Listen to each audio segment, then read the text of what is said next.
So for those of you who listen to any of the movie review stuff I do, then you know that recently, not super recently, but a little bit ago, I decided to get away from the non-spoiler or spoiler-free reviews and all that, because I just found it too hard to have a actual conversation without providing the full context. And so there's still, reviews that I'll do that I won't tell you everything, but for the most part, I'm just like, I'm over the spoiler free stuff because you got to have the full context. And so for me, that's kind of where I find myself now. I was looking to have a conversation a little bit ago about cancel culture, and just so happened there's a lot of stuff that's going on right now that I felt would be irresponsible to just ignore to the context. And so to that point, this conversation is a little larger, and it's not just about cancel culture, but it's about all these other things. So for a real quick background, if you don't know, we're talking about Doja Cat, who is a music artist, and she is under fire right now, as they say, for being exposed for being a member, active member in some chats, private chats and sites or whatever that are for people who are racist. And she has been a member of that. She's done other stuff with that, and there's screenshots claiming that she has certain feelings about black people. And so there's that.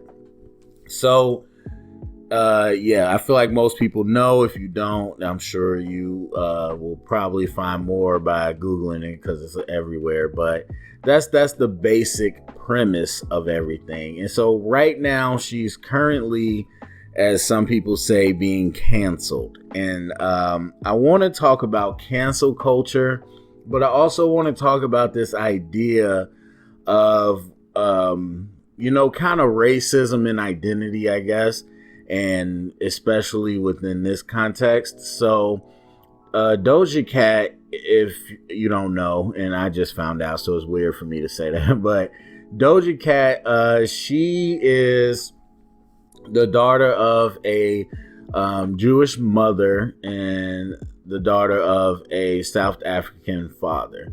And apparently she grew up mostly with just her mom. The father's still alive. He's online, and he says that, he has a good relationship with her, but basically Doja Cat says she didn't really know him. So she is biracial, but kind of just really grew up with her mom in California and New York. So that's the two areas. So she's from America. And that's kind of her background. And so this idea about racism and Doja Cat being black and can she be racist, all this stuff. So let's break this down for people who don't really understand, never heard it, or maybe you heard it and don't understand. This idea of black people can't be racist. And so without doing too much story time, I went through my own journey with that.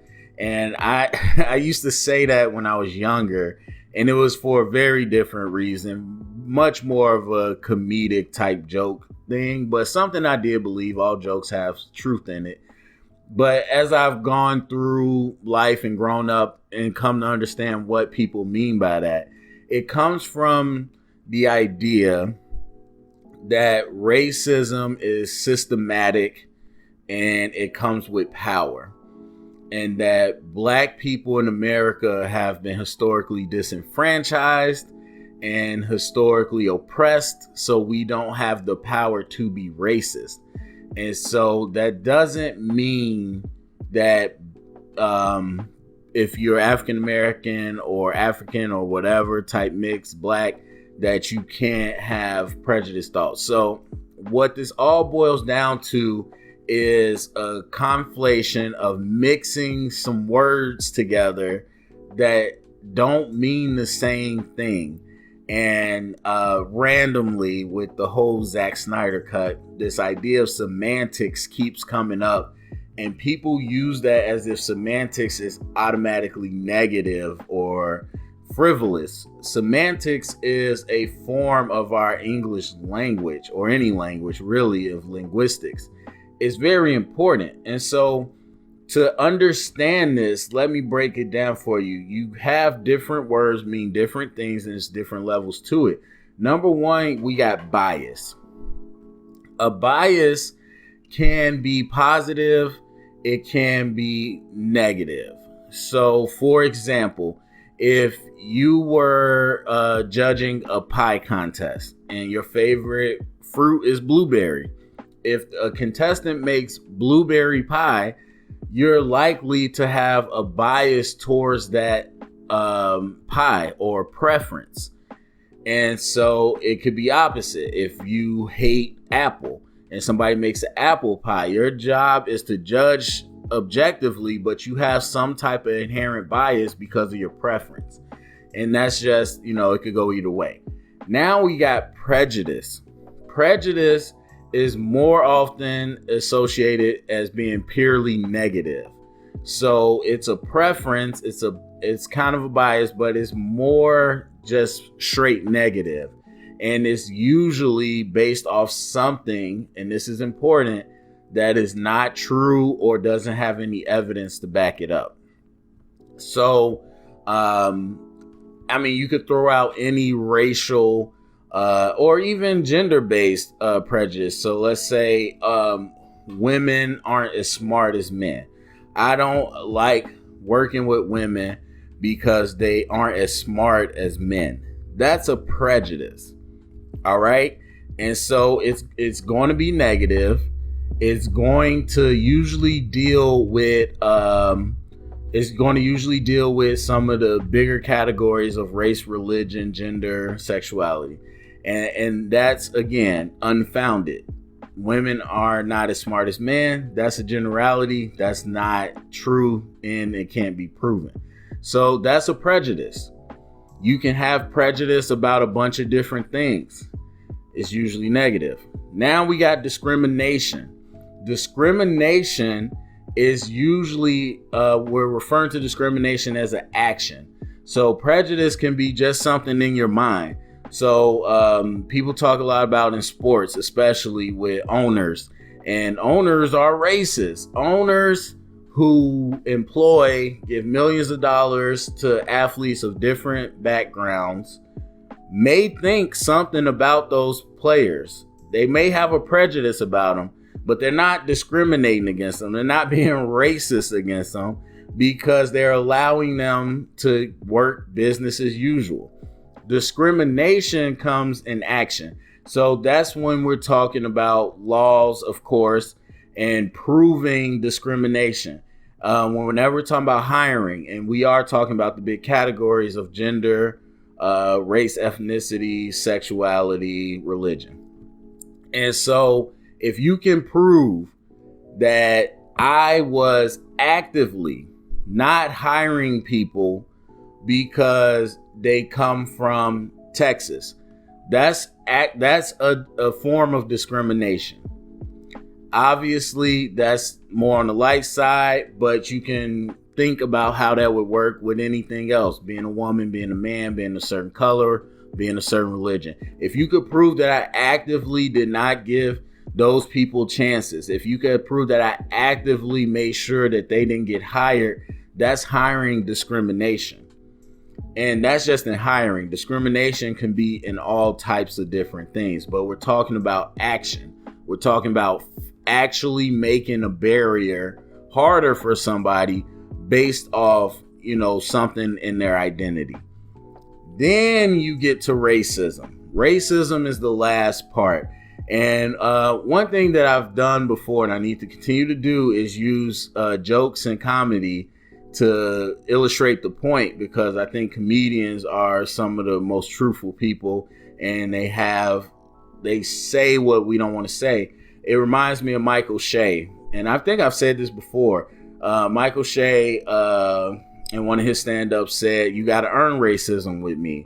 Like, you don't just get to be called a racist like that. You got to really work for that." And that's true, because racism is at the end of the spectrum.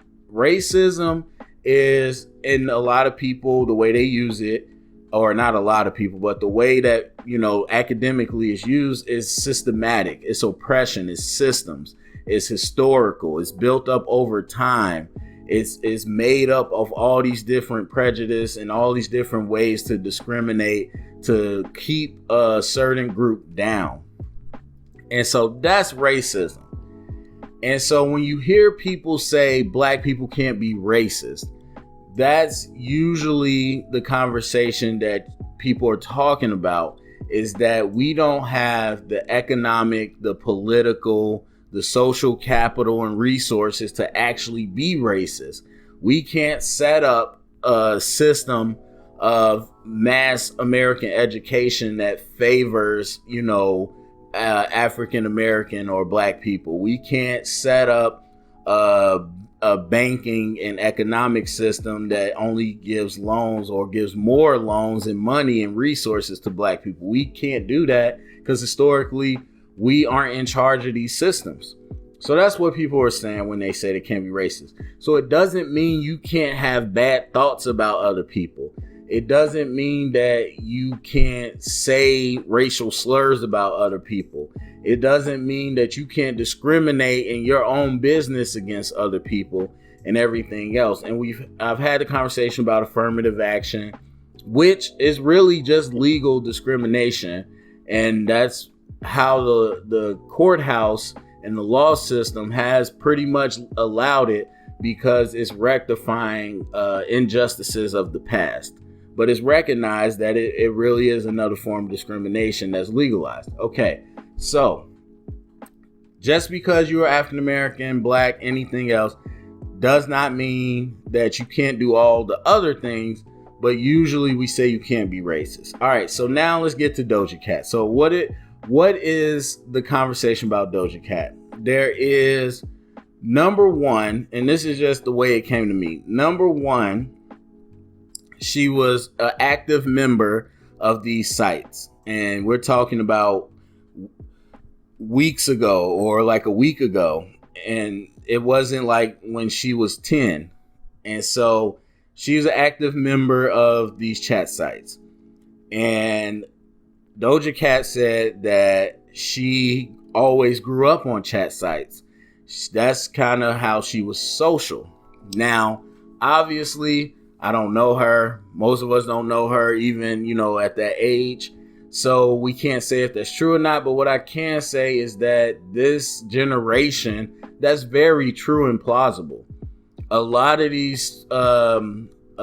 people that's in this generation, they grow up in technology, or they grew up in technology. They grew up online. They don't have the same social skills and social interactions. Their social interactions come online. So is she used to being online? Possibly, very possible.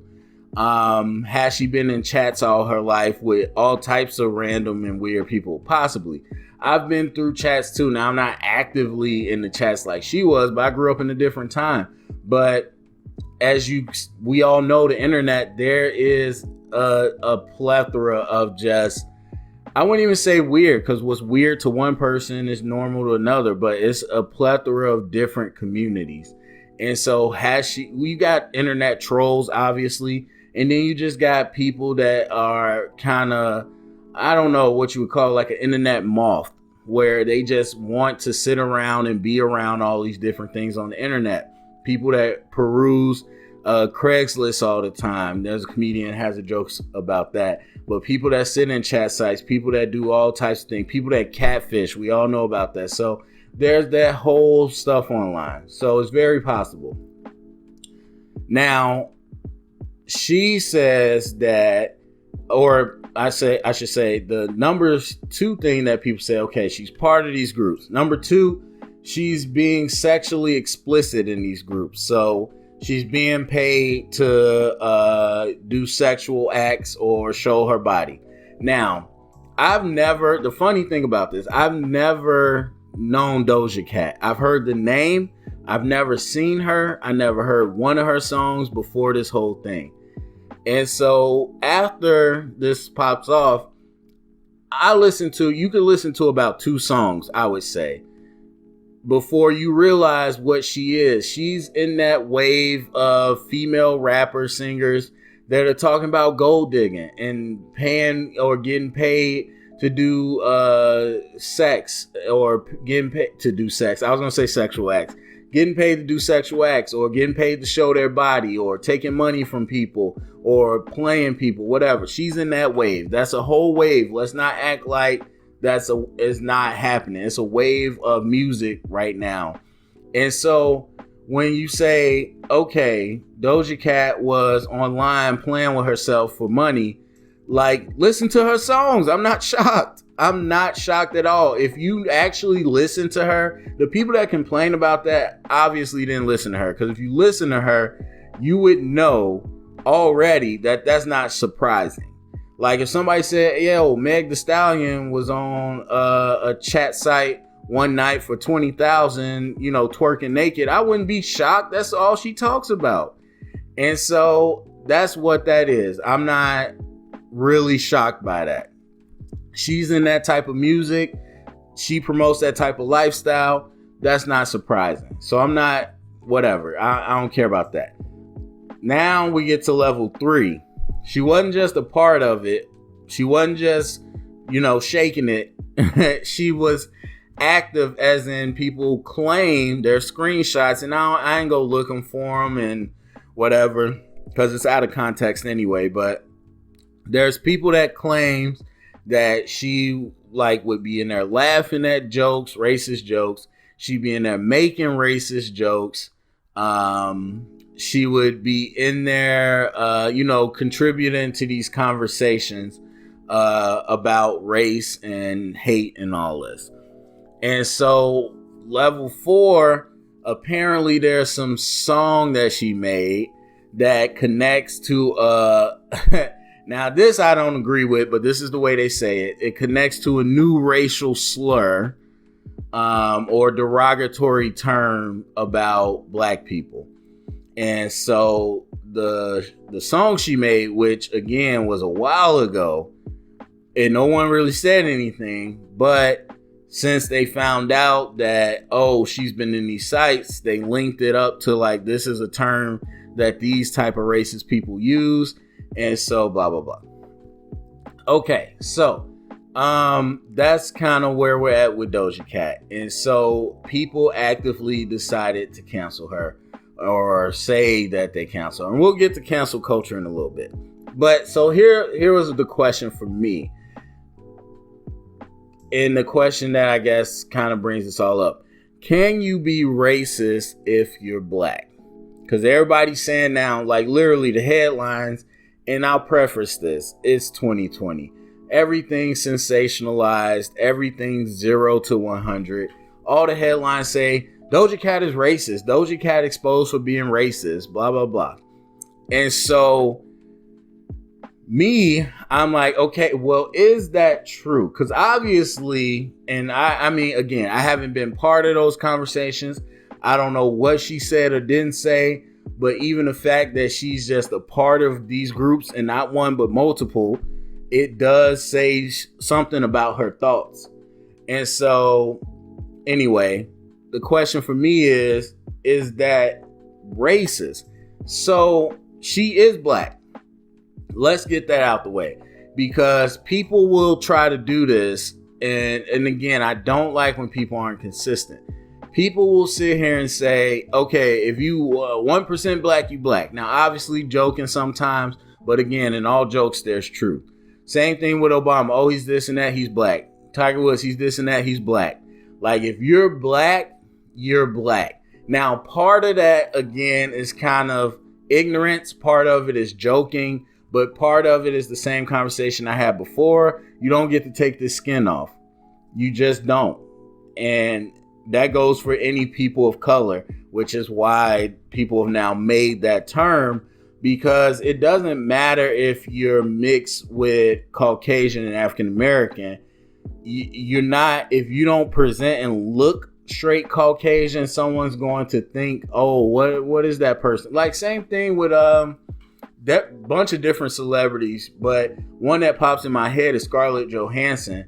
And her, for a while, some people were like, well, what is she mixed with, or this and that, and not just, different European, but is she something else? When everybody says that, what do you mix with, or where do you come from? What's your background? They're trying to find out, what are you besides white? What are you besides Caucasian? And so if you don't appear to be straight Caucasian, or what people think is Caucasian, you're going to have to deal on some level with the same issues that we do. So that in itself means that if you're black, you're black. I get that. So if we're going on that context, and I agree with it, and I just seen Doja Cat for the first time yesterday. So looking at her, yes, you can obviously tell that she isn't straight Caucasian. She's mixed with something. And so if you're black, you're black. That's what we say. So if you're black and black people can't be racist, how are we then calling Doja Cat racist? So is it really miscommunication of words, which happens all the time?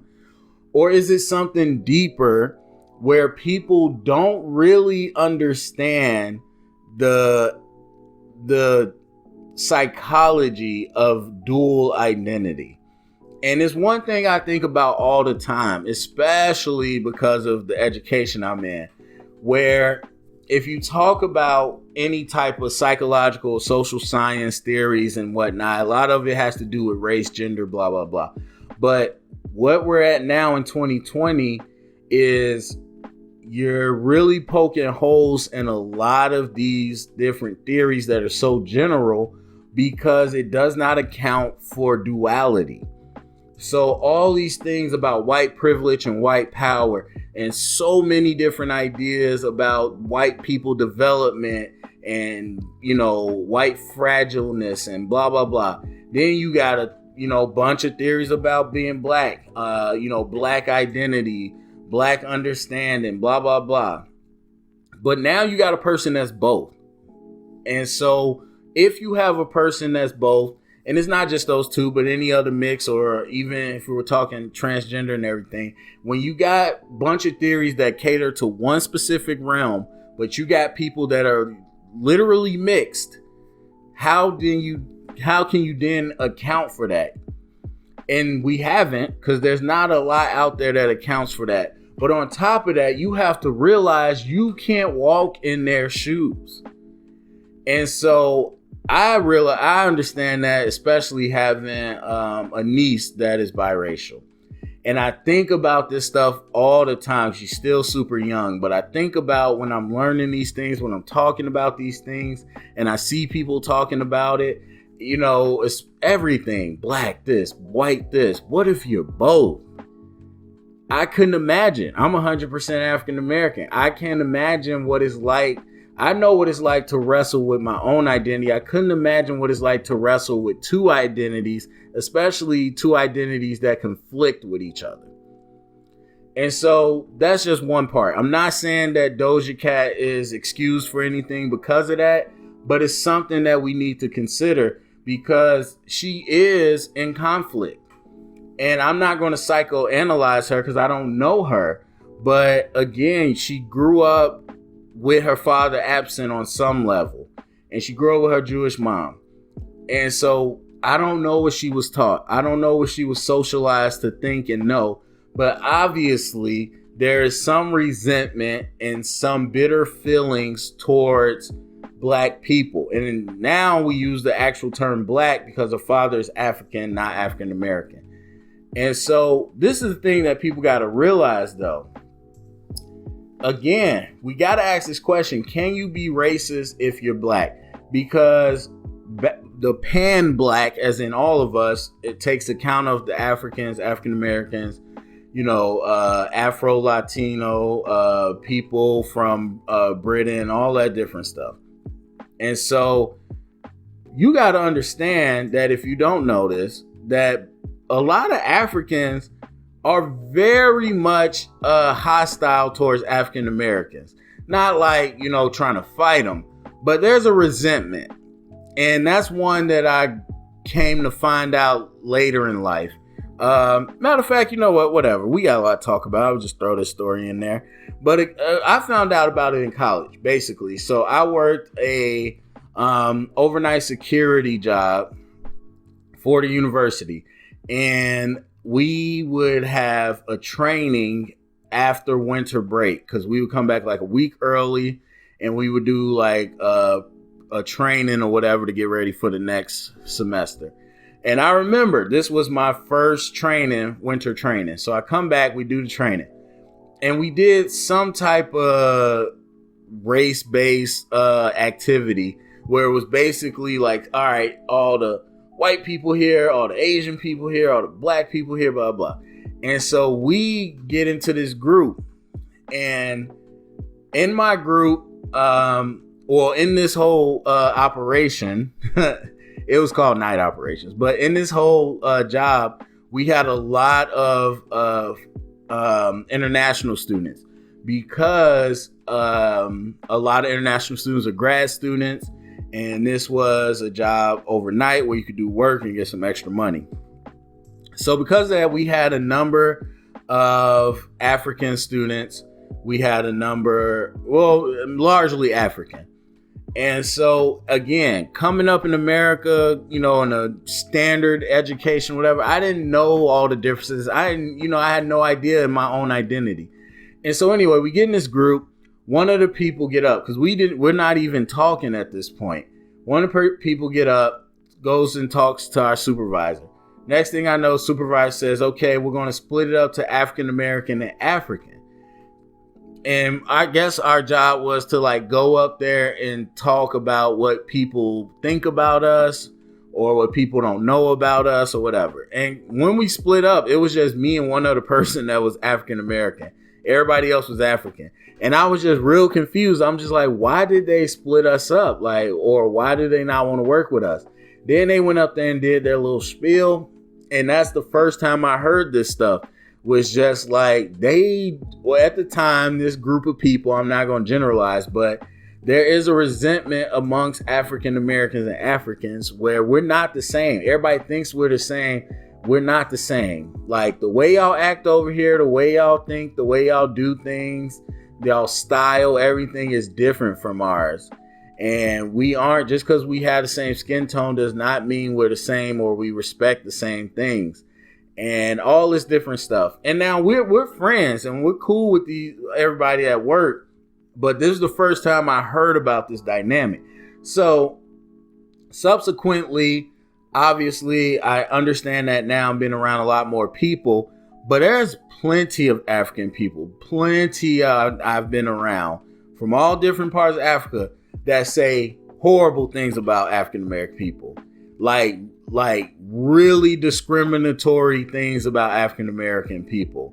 And so, I mean, it's kind of that same thing. It's like, oh, okay, I'm a man. I'm with the men. Screw the women. Oh, wait, it's white versus black now. Okay, I'm cool with the white women and anybody else that's white. Screw the black people. Okay, it's America. Okay, I'm cool with anybody that's American, but screw that country. It's the tribal thing. And so, for me, I understand that for them, when it comes down to it, is we going for Africa. But there's some people that are really distasteful towards African American people, and there's African American people that are really distasteful towards African people. And so I think there is definitely a line that's crossed with white supremacists when we're talking about killing people and enslaving people or kicking them out, all that stuff. That's definitely a line that a lot of people I know and been around and have seen and read about. It's not that. We don't cross that line.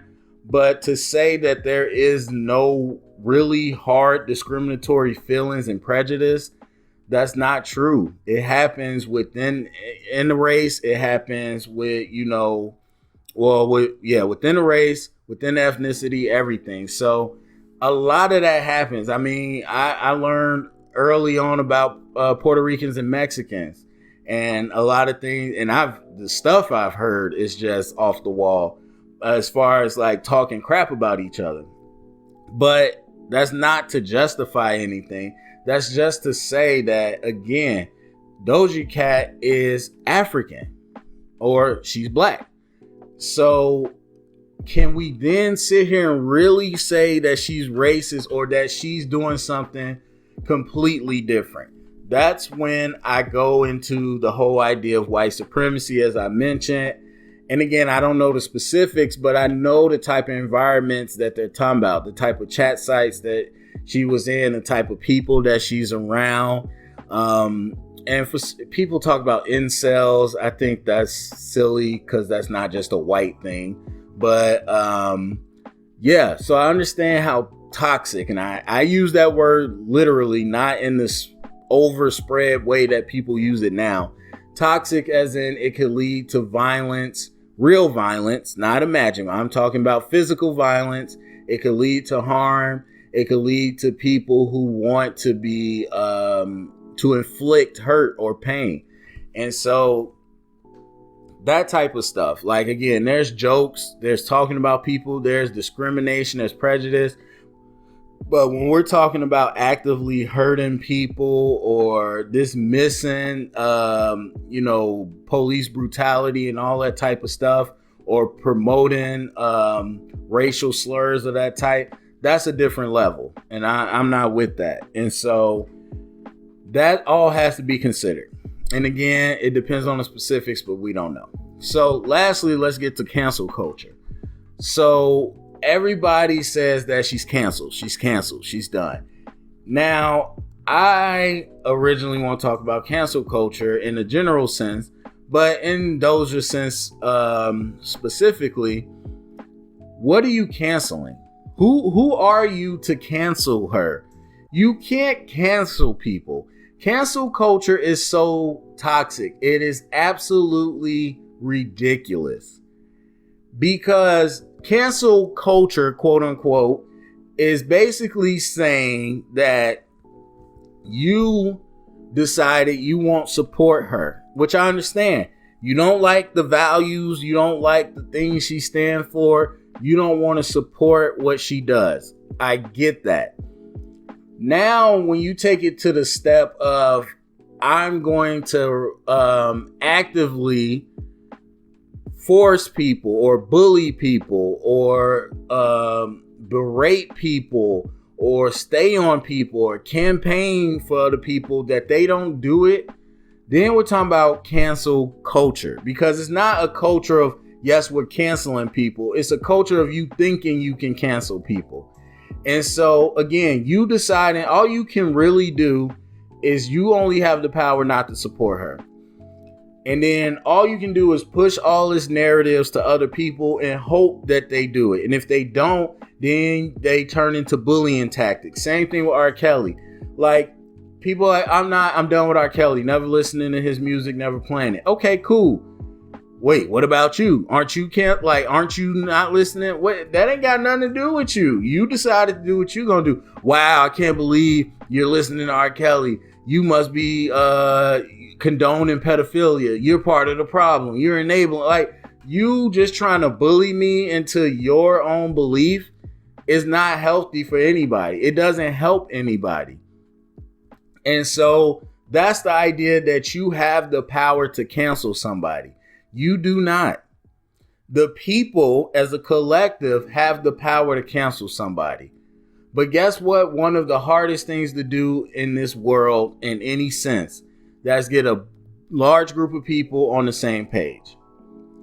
And so you can hope that you bully me. You can hope that you suggest it to a friend.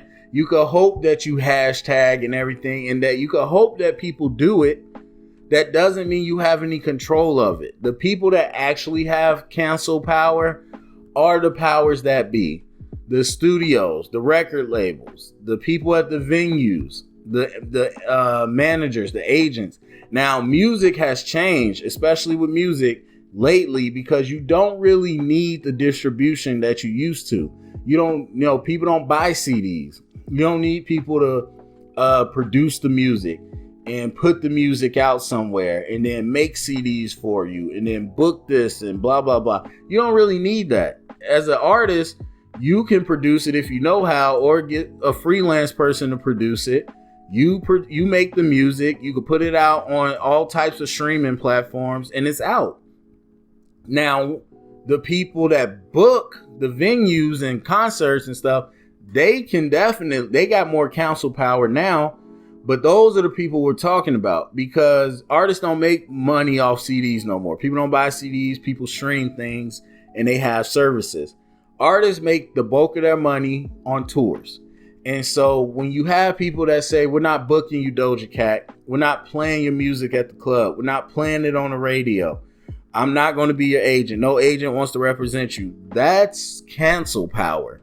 Those people have the power to cancel somebody. You do not. You don't have that power at all. You just have the power to support something. And again, as a collective, there's power, but it's very hard to get a collective. People are only going to stop supporting somebody on a high level, like, people of power.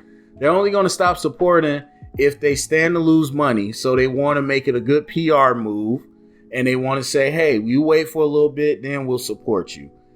We got to let it blow over. That's the only thing they care about. They don't care about all this stuff. Business is amoral.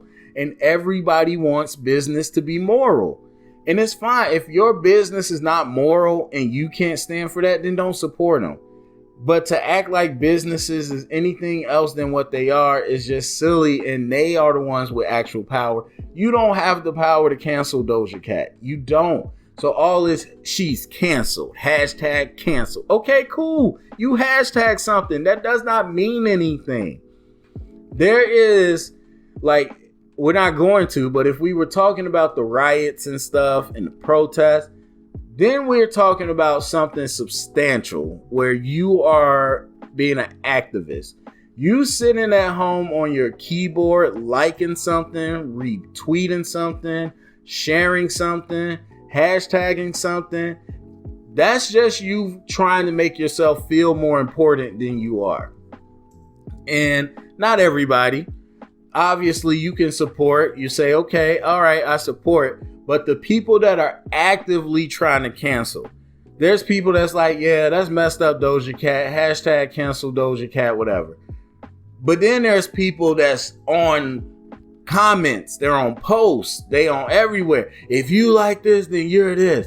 If you're doing this, then you're that. Hashtag this, call this person. Da, da, da. And those are the people that think they got way more power than they actually do. Funny enough, and I'll say, and I don't care what you think, you're being a Karen. You're being a Karen. On some level, you're being a Karen.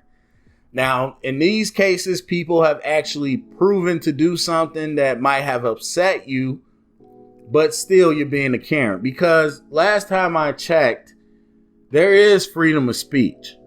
And so Doja Cat ain't going to jail for any of this. So if you were truly hurt by what Doja Cat did and call the cops, guess what? They can't do nothing. But you thinking that you could go out and get the justice is you being a Karen. So cancel culture is so silly. It is so silly because it creates a false perception that you are actually doing something when you are actively not doing anything. And that's probably what they want. If the powers that be could have everybody in Minnesota and everywhere else sitting at home pushing hashtags instead of looting and rioting, they would much prefer that, because they want people to feel like they're actually doing something when they're not doing crap.